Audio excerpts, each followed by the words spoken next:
3부 예배 오신 여러분 한 분 한 분을 주의 이름으로 축복합니다. 우리 옆 사람과 기쁘게 인사하겠습니다. 오늘도 하나님의 음성을 들읍시다. 우리 방금 들었던 하늘 소리 중창단의 찬양 너무 감사하고요. 이제 창단이 되어져서 첫 하나님께 찬양을 올려드렸습니다. 2부 예배도 찬양을 했는데 너무 감사합니다. 우리 홍량 군사님 또 단장으로, 또 우리 최영 집사님이 우리 교회 솔리스트로, 또 학교의 교수로서 일하시면서 우리 교회를 또 중창단을 잘 지도해 주시니 참 감사합니다. 모든 단원들에게 하나님의 은혜가 넘치시기를 바라고, 또 우리 홍량 군사님이 또 뭐 의상을 전체 또 헌신해 주신 것 같아요. 너무 목소리도 나이에 비해서 더 아름다우신 것 같아요.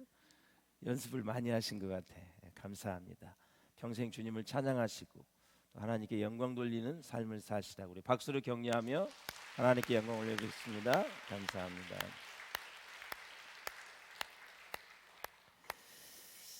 자, 제 목회 여정에 참 우리 교회 성도들에게 감사 제목을 적어내라고 한 적이 몇 번 있었습니다. 일종의 감사 노트, 감사 일기, 무엇에 대해서 감사해야 되느냐. 어떤 분은 일상적인 것들에 감사를 했습니다. 아침에 변함없이 동쪽에서 해가 뜨고 지고 사계절 봄, 여름, 가을, 겨울을 주신 하나님께 감사합니다. 또 어떤 분은 숨을 쉬고 걷고 직장에 갈 수 있고 밥을 먹을 수 있고 항상 가족과 함께 할 수 있어서 감사합니다.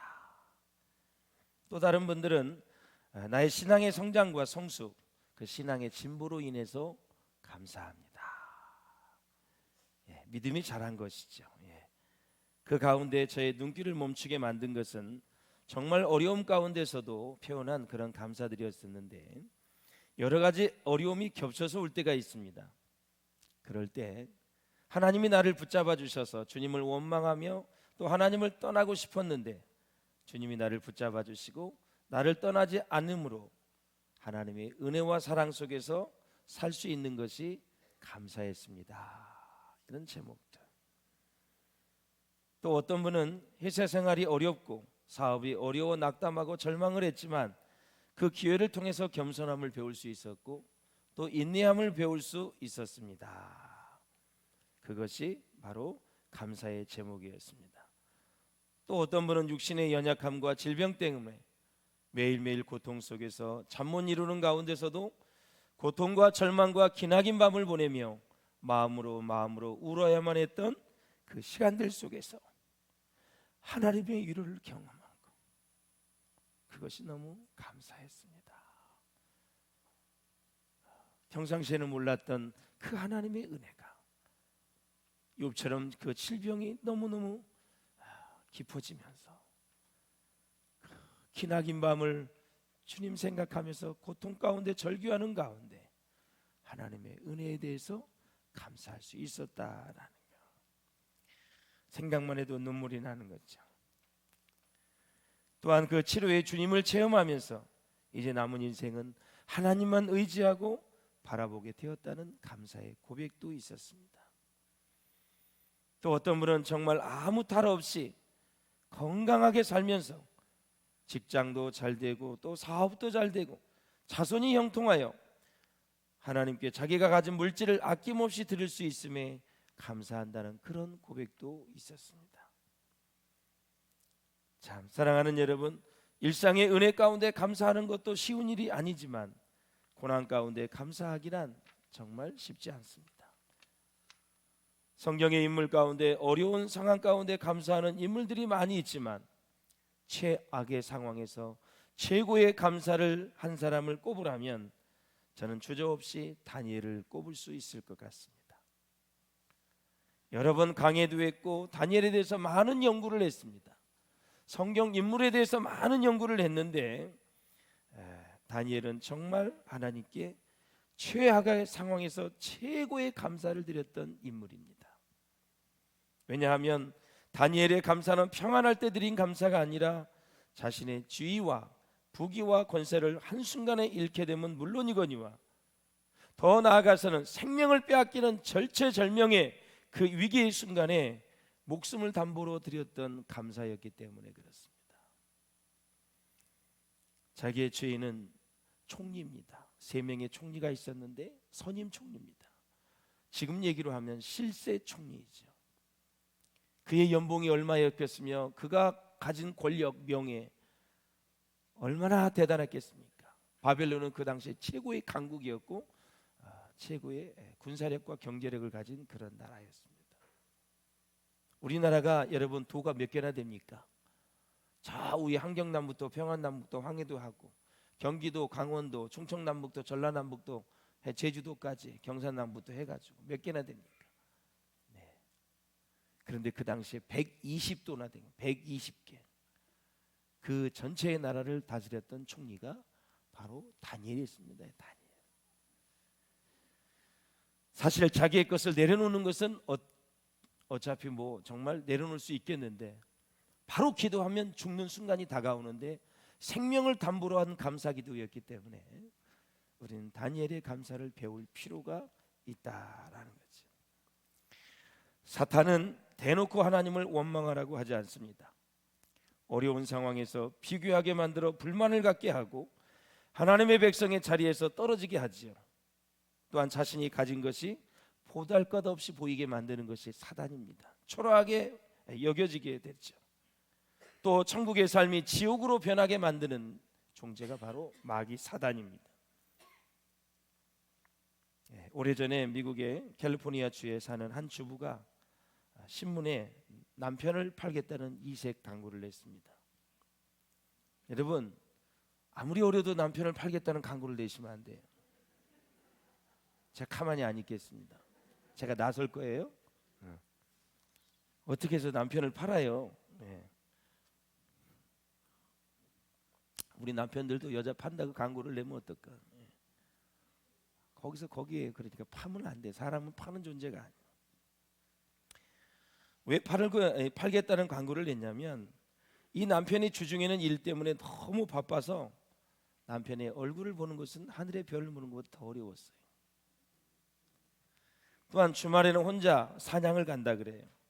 골프를 즐기기 때문에 남편이 있으나 마나 한 것이었다.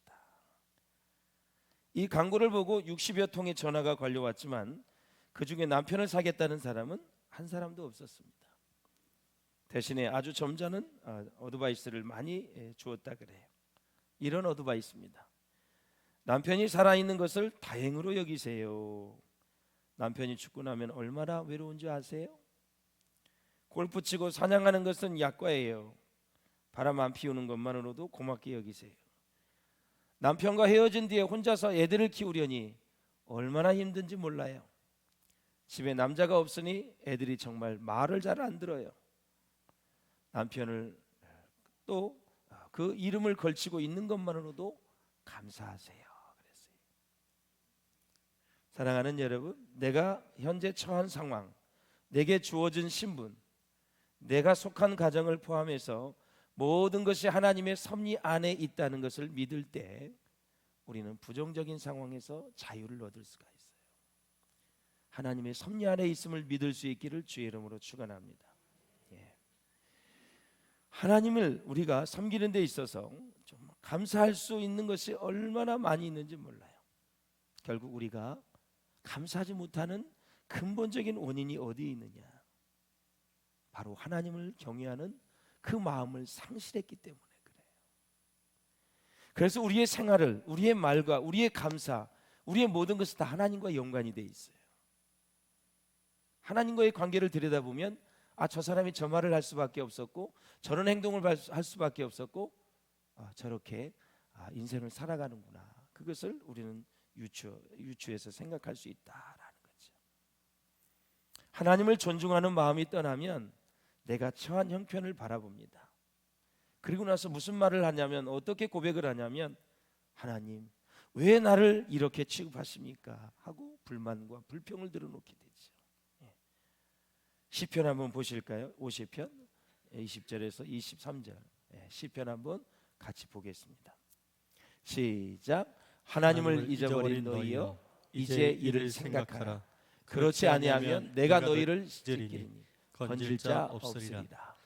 감사로 제사를 드리는 자가 나를 영화롭게 하나니 그의 행위를 옳게 하는 자에게 내가 하나님의 구원을 보이리라. 아멘. 예, 감사로 제사를 드리는 자가 하나님을 영화롭게 한다. 감사가 식은 것은 여호와를 경외하는 마음이 상실된 거고, 여호와를 경외하는 마음이 상실된 것은 요즘 말씀의 은혜를 못 받는 거고, 그리고 기도의 줄이 끊어진 것입니다. 그렇기 때문에 사람은 감사를 잃어버리게 되는 거예요. 폴 스톨츠라는 박사의 역경지수라는 말이 있는데, 그 역경지수라는 이 말이 사람은 역경을 만나면 본색이 드러난다라는 거죠. 어떤 것이 드러나냐면 그 역경을 만나게 되면 그의 인격과 믿음이 나타난다라는 거죠. 고난이 다가오게 되면 그의 인격이 드러나고, 시련이 다가오면 그의 믿음이 나타난다라는 거죠. 그래서 사람이 어려운 일을 당할 때 세 가지 유형으로 반응한다 그래요. 첫째는 포기형입니다. 아유, 힘든데 뭐 하려고 그래 하면서 쉽게 포기하는 사람입니다. 그리고 투덜대는 사람, 투덜이. 투덜투덜투덜투덜. 입술이 커져요. 투덜투덜 하냐면 쉽게 포기하는 거. 이런 사람들을 만나면 안 돼요. 배우자로서. 쉽게 포기하는. 그래서 데이트할 때 이런 걸 잘, 어려운 것들을 한번 쭉쭉 던져봐서 테스팅을 해봐야 돼. 여성들은 이 사람이 쉽게 포기하는 영인지 아닌지. 쉽게 포기하는 영은 나중에 다 여자가 짐을 지고 가야 됩니다. 괴로운 거죠. 거기에 그의 의지, 그의 삶의 철학, 목표, 목적 다 거기 들어있거든요. 거기에 그냥 포기하는 게 아니에요. 돈도 한번 써보게 만드는 거죠. 아주 인색한 사람하고는 살 필요가 없어요. 자, 거기에도 모든 게 다 들어가 있는 거예요. 일부러 비싼 거 한번 먹어보세요. 어떤 반응이 오는지, 기절을 하는지 아니면 놀라는지. 아주 가난해서 아주 싼 것도 한번 먹어보고요. 그러면 그 사람의 반응을 보면 그 사람을 다, 인격과 그의 마음을 다 알 수가 있어요. 돈을 어떻게 쓰는지, 돈을 어떻게 바라보는지 다 알 수 있단 말이죠. 두 번째는 현상유지형이 있습니다. 이런 때는 현상유지가 좋아. 한번 기다려봐. 통계에 의하면 60 내지 70%의 유형이 다 현상유지형에 들어간다라는 거죠. 어려울 때는 기다리는 거야. 뭐 지금 바람이 불지 않으면 바람 불 때를 기다려야지. 그때 가서 항의하면 돼, 항의하면 돼 하면서 이렇게 대기형입니다. 현상유지형. 제가 좀 원하는 형은 세 번째, 기어 올라가는 형이죠. 역경을 기어 올라가서 역경을 오히려 기회로 삼는 거죠. 이번은 아주 좋은 기회가 될 거야. 이 위기가 왔지만 우리에게 좋은 기회가 될 수 있을 거야 하면서 그것을 기회로 삼으면서 하나님을 의지하는 사람. 이러한 사람은 소망이 있는 사람이죠. 이런 사람이 앞으로 미래의 비전이 있는 사람입니다. 어려운 일을 딱 만났을 때 반응을 보셔야 돼요. 그래서 하나님이 하시는 일, 지금의 이 역경을 통해서 하나님께서 하시는 그 일들에 대해서 그 의도를 알 수 있고, 그것을 해석할 줄 알고 또 그것을 따라 살아갈 수 있는 믿음이 있는지, 이것을 쫙 볼 수 있어야 된다라는 거예요. 하나님이 주시는 기회는 순풍의 돛을 단 것이 아니라 그야말로 역경입니다. 역경, 어려움, 시련입니다. 저는 지난주에 욥을 또 한번 묵상을 해봤어요. 어느 책이 있어서 욥을 쫙 묵상해요. 사람이 살면서 이런 일을 당할 수 있을까? 이태원의 참사를 보면서 욥기를 한번 묵상해봤어요. 가족을 잃은 그 슬픔이 얼마나 클까요? 우리 명예 목사님은 딸 넷 아들을 하나 낳았는데, 그 둘째가 학교에 등교를 하다가 그 시내버스에서 발목을 지나갔지. 넘고 지나갔어. 그러니까 그냥 하도 목회가 힘들고 가난하고 어려우니까 하나 정도 데려가면 어때나 뭐 그런 생각을 했대. 다행히 하나님이 그 버스가 지나가는데도 지금도 목회할 수 있도록 지금 서울에서 목회하는데 하나님 지켜주셨지요. 사람이 부유하게 살면 생명에 대한 애착이 더 강한 거예요. 이것도 안 되고 저것도 안 되면 자식에 신경 쓸 여력이 없어.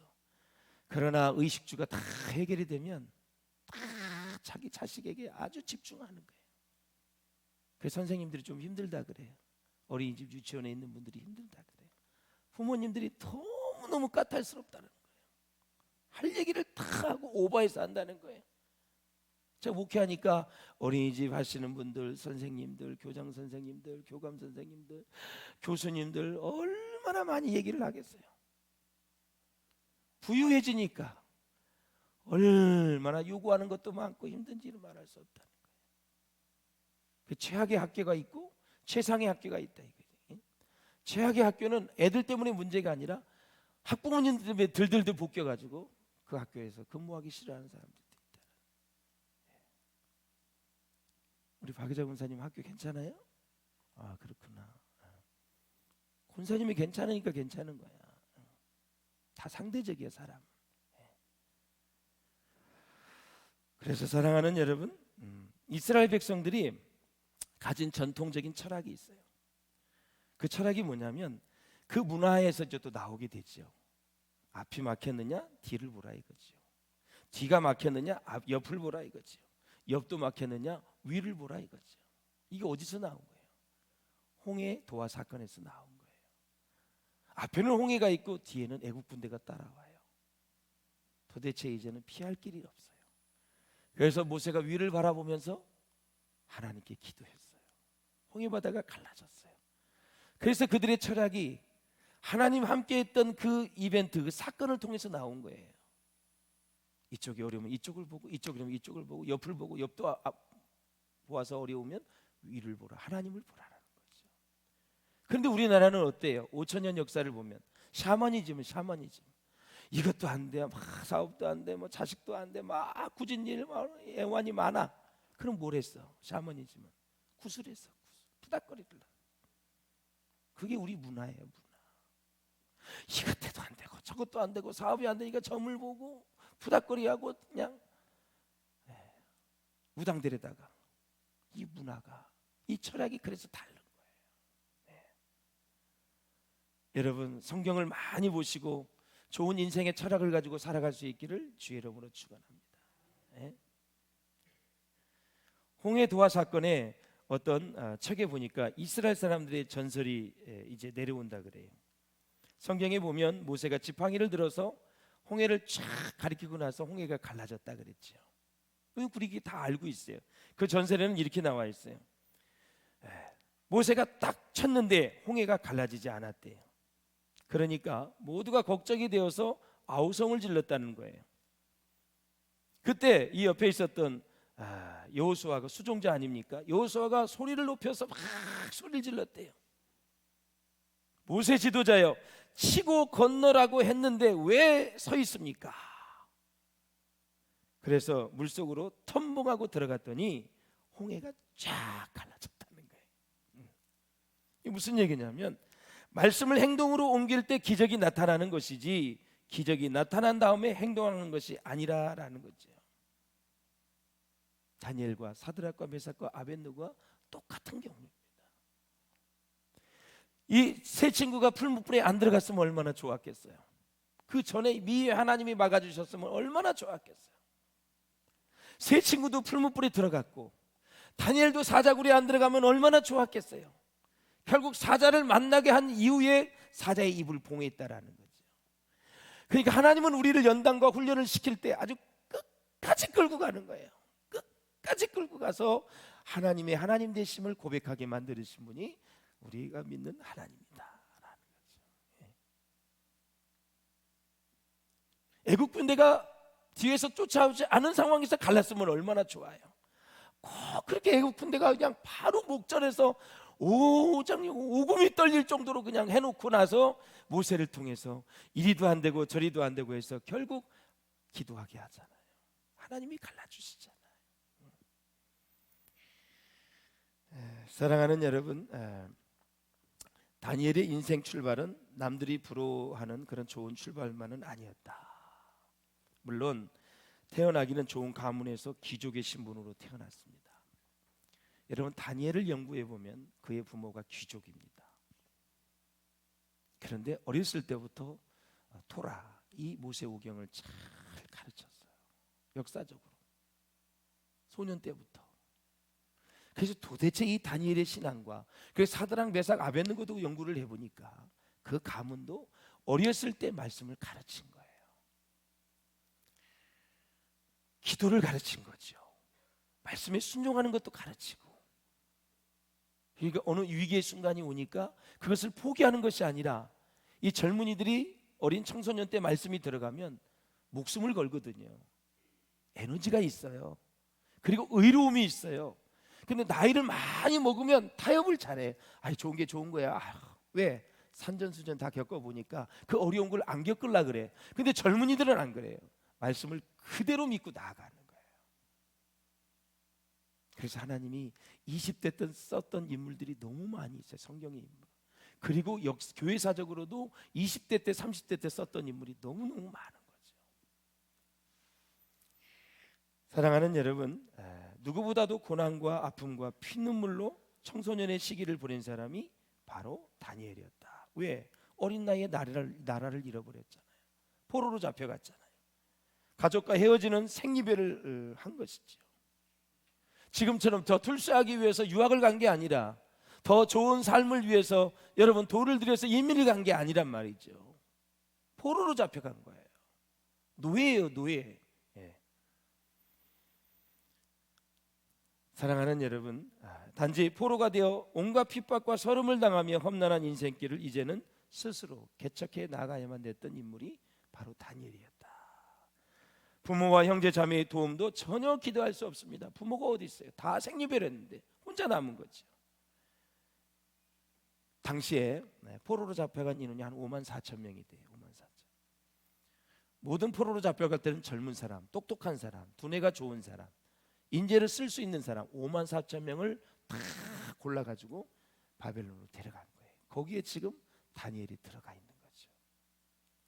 그런데 이 다니엘은 어린 시절부터 하나님 안에서 일찍 하나님의 뜻을 내 마음에 새기고 정했습니다. 평생 기도하며 살리라.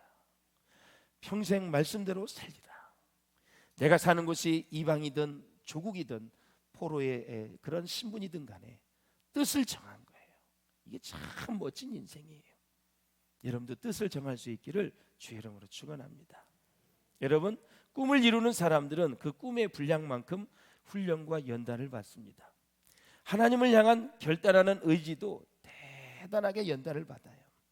그래서 여러분, 제가 성경을 몰랐을 때는요, 꿈을 크게 갖는 것만 우리나라 사람은 좋아요. 너 대통령 돼, 막 이렇게. 그런데 대통령이 되기 위한 그의 인생의 시련과 연단과 준비됨에 대해서 우리는 생각을 안 해요. 우리나라 사람은 일단은 큰 거, 그걸 좋아해. 그런데 큰 인물들은 그만큼 대가를 치르고 훈련과 연단을 통해서 준비해야 되지만 안 된다. 여러분들이 예를 들어서 저를 하나님, 우리 목사님을 민족을 이끌어가는 지도자가 되게 하여 주옵소서, 세계 열방 가운데 그러한 인물이 되게 하여 주옵소서, 목사님 되게 하옵소서, 그러면 이런 얘기예요. 목사님, 엄청나게 시련이 많아서 연단받게 하여 주옵소서, 고난과 시련 속에서 죽을 만큼 연단받는 목사님 되게 하여 주옵소서. 그거하고 똑같은 내용이에요. 그걸 몰랐지요. 우리 목사님, 세계적인 목사님 되게 해 주옵소서, 그러면 그 세계를 감당할 만한 연단과 훈련을 받아야 돼요. 바로 그 뜻이에요. 그러니까 여러분들이 우리 목사님을 민족의 지도자라고 세우라고 기도하면은 그만큼 이제 아픔을 많이 당해야 돼. 그릇이 그냥 만들어져요? 고난과 시련 속에서 만들어지는 거지. 요셉이 그냥 총리가 됐어요? 다니엘이 그냥 총리가 됐어요? 다윗이 그냥 위대한 왕이 여러분 그냥 됐냐고요? 그만큼 대가를 다 치러야 된다라는 거죠. 그래도 저는 꿈이 있다면 여러분들이 크게 기도해 주세요. 어차피 짧은 인생 엄청나게 고난받다가 멋지게 쓰이고 하나님 가야지, 그 고난이 싫어서 꿈을 작게 가져요? 여러분 마음껏 좀 기도해 주세요. 너 한번 고생 좀 해봐라 이거지. 그런데 우리 하나님은 하나님에게 꿈을 가지면 죽이지 않으셔요. 끝까지 하나님의 손으로 붙잡아 주셔요. 그걸 믿을 수 있기를 주의 이름으로 축복합니다. 예? 다니엘이 그런 사람이에요. 예. 그런데 본문에 보면 상상하지 못할 일이, 이상한 일이 벌어졌어요. 올무에 걸렸어요. 옛날이나 지금이나 모든 것 뒤에는 질투가 있습니다. 시기가 있어요. 그래서 어떤 학자는 이런 말을 해요. 그래서 모든 문제는 정치 문제다. 정치 문제는 경제 문제다. 경제 문제는 심리학적인 문제다. 전부가 질투와 시기입니다. 조금 전에 말씀을 드렸지만 바벨론 왕이 120명의 방백을 세우고 다스리는데 총리 3사람을 세웠어요. 우리나라는 총리가 1명이지요. 그런데 이 다니엘이 아주 실세 총리예요. 다리오 왕이 그 3사람 중에 다니엘을 선임 총리로 세운 거예요. 그래서 역사들 연구에 의하면 아까 5만 명이 넘는다 그랬어요. 그래서 다니엘이 진짜 어떻게 인정을 받았는지 한번 3절을 읽어보세요. 3절 시작. 다니엘은 마음이 민첩하여 총리들과 고관들 위에 뛰어남으로 왕이 그를 세워 전국을 다스리게 하고자 한지라. 아멘. 다니엘의 일생을 연구해보면 마음이 민첩했다 그러는데 하나님의 신에 감동받았다. 마음이 민첩했다는 것은 모든 순간순간마다 하나님의 관점으로 볼 수 있는 눈이 있었고, 성경적 가치관을 통해서 세상을 읽을 수 있었고, 요셉이 그렇게 하나님의 신에 감동한 인물로서 꿈을 잘 해석해서 총리가 된 것처럼 다니엘도 느부갓네살 왕 때 꿈을 잘 해석을 해서 여러분 총리의 반열에 이르게 된 거예요. 다니엘은 3왕을 거쳤어요. 느부갓네살 왕, 벨사살 왕, 마지막 메데 바사의 다리오 왕까지 여러분 3대에 걸쳐서 왕을 섬긴 인물이 다니엘이에요. 80년 동안 공직 생활을 한 거예요. 대부분 보면 한 정권이 끝나면 그 정권에 있었던 건 다 사표를 내야 돼요. 왜? 다음에 대통령이 자기에 맞는 사람과 국정 철학에 의해서 이끌어가기 때문에. 끝까지 안 내는 사람이 또 있죠. 그 참 이상한 사람들이에요. 그냥 내려놔야 돼. 근데 다니엘은 자기가 내려놓고 싶어도 새로 취임한 왕이 다니엘을 원한 거예요. 다니엘은 마음에 민첩했다. 하나하나 문제를 해결하는 게 대단한 거예요. 다니엘을 능가할 사람이 없는 거예요. 누가 지혜를 주시기 때문에? 하나님이 지혜를 주시기 때문에. 모든 정책에서도 뛰어나, 기획도 뛰어나. 그러니까 벨사살 또 뭐 느부갓네살 왕, 뭐 다리오 왕이 전부 원한 거예요. 최장수 공무원, 최장수 축복을 받은 공무원이 바로 다니엘이다. 근데 시기가 났어요. 이제 죽을 위기가 온 거예요. 사랑하는 여러분, 30일 동안만 어느 싱에게나 사람에게 무엇을 이제 구하는 자가 있으면 사자굴에 넣는 금령을 세우고 다리오 왕에게 아부를 떨어서 어인을 찍게 해서 결제를 받아요. 여기에 딱 걸린 거예요. 예. 그런데 이렇게 신실하게 정직하게 살고 하나님을 잘 섬겼던 다니엘이 하나님 앞에 원망할 수 있어요. 왜 내가 사자굴에 들어가야 됩니까? 왜 우리 친구가 사드락과 메삭 아벳느고가 풀무불에 들어가야 됩니까? 얼마든지 원망할 수 있어요. 이방 땅에 와서도 하나님의 영광을 위해서 진실하게 살았고 한 번도 하나님을 잊은 적이 없고 말씀대로 살았는데 왜 내가 사자굴에 들어가야 됩니까? 항변할 수 있다는 얘기죠. 그런데 하나님 앞에 기도하면 다니엘은 죽을 줄 알고도 그렇게 한 것입니다. 바로 무슨 기도를 드렸어요? 기도는 기도인데 감사 기도를 드릴 것입니다. 할렐루야. 감사 기도. 다니엘의 감사는 바벨론 느부갓네살 왕의 꿈 해몽 이야기로 거슬러 올라갔다 말씀을 드렸죠. 그때 바로 다니엘이 팔탁이 되는 거죠. 사람은 그래서 어느 기회가 오면 그 기회를 잡을 수 있는 실력과 인격과 영성이 있어야 되는데 이 다니엘과 요셉을 보면은 이미 하나님의 신의로 감동이 되어져서 이미 하나님이 준비를 시켜주시고 하나님의 기회를 딱 주는 거죠. 그것을 해석해내는 거죠. 준비가 안 되면 그 기회는 나에게 좋은 기회가 될 수가 없어요. 그러니까 준비된 만큼만 우리는 인생을 쓰임받는 거예요. 그래서 사랑하는 여러분, 하나님이 다니엘에게 뭐라 그랬어요? 은총을 받은 자요 그랬어요. 뜻을 정하여서 하나님 앞에 막 열흘씩 채소만 먹고 막 별일을 다 해요. 그래도 하나님이 지켜주셔요. 그래서 은총을 받은 자요. 여러분, 하나님께 은총을 받을 수 있기를 바랍니다. 하나님의 은혜를 힘입어 살 수 있기를 바랍니다. 내 힘이 아닌, 내 지혜가 아닌 하나님의 은혜로 사는 거예요. 사람의 행동을 보면 순간순간 지혜가 있는지 없는지 그걸 봐야 되는 거예요. 다니엘서 2장을 한번 보세요. 23절 시작. 나의 조상들의 하나님이여, 주께서 이제 내가 지혜와 능력을 주시고 우리가 주께 구한 것을 내게 알게 하셨사오니 아멘. 사랑하는 여러분, 그러면서 내가 주께 감사하고 주를 찬양하나이다. 곧 주께서 왕의 그 일을 내게 보이셨나이다 하니라.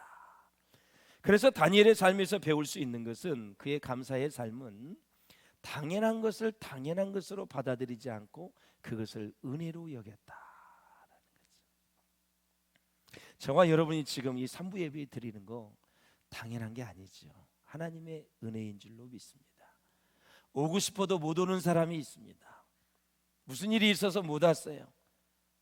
항상 우리는 모든 것을 당연하다고 생각하면 큰 우산입니다. 우리 잘 아는 목사님 하나는 감사 목사가 있어요. 계속 차를 타나 누구를 만나나 감사합니다, 감사합니다. 저도 그걸 요즘 조금씩 따라하고 있어요. 너무너무 행복해요. 그저 감사합니다, 감사합니다. 원망불평이 틈탈새가 없어. 목사님 감사해요. 목사님 볼 수 있어서 감사해요. 오늘 회의도 감사해요. 목사님 이 귀한 일들을 함께 할 수 있어서 감사 계속 하는 거지. 사랑하는 여러분, 다니엘은 그 모든 것을 자신의 공로로 여기지 않고 하나님의 도우심으로 가능했다. 저는 앞으로 이번 주, 다음 주 추수감사주일까지 계속 감사에 대해서 제가 하나님의 음성을 듣고 좀 설교하고 있는 거예요. 계속 감사를 가르쳐라. 감사를 가르쳐라. 감사. 이 다니엘은 감사가 체질화되었어요. 습관이 됐어요. 사실 이 성품이 완성이 됐는데 30일만 눈 한 번 딱 감으면 그 총리 그대로 다 유지할 수 있는 거예요. 30일만 그냥 조용히 묵상기도 해도 돼. 다른 데 가서 창문이 없는 데 가서 그냥 어디 구석에 가가지고 자기가 말씀 봐도 돼. 그런데 다니엘은 전에 행한 그대로 10절을 한번 읽어보세요. 10절 시작. 예루살렘으로 향한 창문을 열고 전에 하던 대로 하루 3번씩 무릎을 꿇고 기도하며 그의 하나님께 감사하였더라. 아멘. 그래서 작은 일상이 하나님의 선물임을 깨닫는 순간 나와 함께하는 모든 것이 감사의 대상으로 바뀔 수 있다라는 거죠. 이렇게 공개적으로 이제 기도를 하는 다니엘의 모습, 참 어떻게 보면은 진짜 30일만 딱 눈 감으면, 그렇다고 해서 하나님 안 섬기는 것도 아니고, 그런데 자기가 기도하면 죽을 줄을 알고 그대로 기도하는 다니엘의 모습을 볼 수가 있어요. 그래서 감사는 하나님의 은혜를 깨닫는 만큼만 하는 것입니다. 깨닫는 만큼, 더도 말고 덜도 말고 깨닫는 만큼만 하는. 깨닫고 나면 감사가 아닌 것이 없습니다. 고난도 감사, 역경도 감사, 실패도 감사, 아픔도 감사, 질병도 감사, 다 모든 것이 합력하여 선을 이루는 하나님의 은혜임을 깨닫는 순간 우리는 범사에 감사할 수 있다라는 거죠. 환경이 달라져야 감사하는 것이 아니고 늘 우리는 겸손한 사람과 믿음이 있는 사람만 감사할 수 있다. 저는 토마스 에디슨의 발명왕 책을 보면서 깜짝 놀랐어요. 에디슨이 어느 날 긴 여행을 했습니다. 여행 중에도 기차 안에서 자그마한 실험실을 만들어 놓고 연구를 했어요. 그런데 옛날 기차가 이제 석탄을 떼기 때문에 덜그덩 요동치는 바람에 그만 이 시약병이 하나 떨어지고 나서 화학작용을 일어나서 연구실에 불이 났어요. 그동안 연구해 오던 자료가 몽땅 타버리는 그런 시간이었습니다. 자신의 몸도 위험하게 되었을 때 차장이 달려왔어요. 차장이 있잖아요. 기차에 보면 이 에디슨을 차장 밖으로 던져버린 거예요. 열차가 달리고 있는데 얼마나 화가 났으면 그럴까요? 간신히 목숨은 건졌는데 그때 에디슨은 다쳤어요. 동시에 귀가 멀었습니다. 귀가 안 들리는 거예요. 그는 한평생 많은 연구를 했고 많은 발명을 이루어냈는데 발명왕이 되어 기자들이 몰려와서 물었습니다. 어떻게 그렇게 많은 연구를 할 수 있었느냐? 그러니까 에디슨이 이렇게 말합니다. 나는 귀가 먼 것을 감사합니다. 아무리 시끄러워도 나는 못 들으니 그 덕에 연구에만 몰두할 수 있었습니다. 그래서 그는 하나님께 감사하다고 대답을 했어요. 어느 각도에서 보느냐가 문제입니다. 무엇을 생각하느냐에 따라서 감사가 되기도 하고 원망이 될 수도 있습니다. 사랑하는 여러분, 무엇이 복일까요?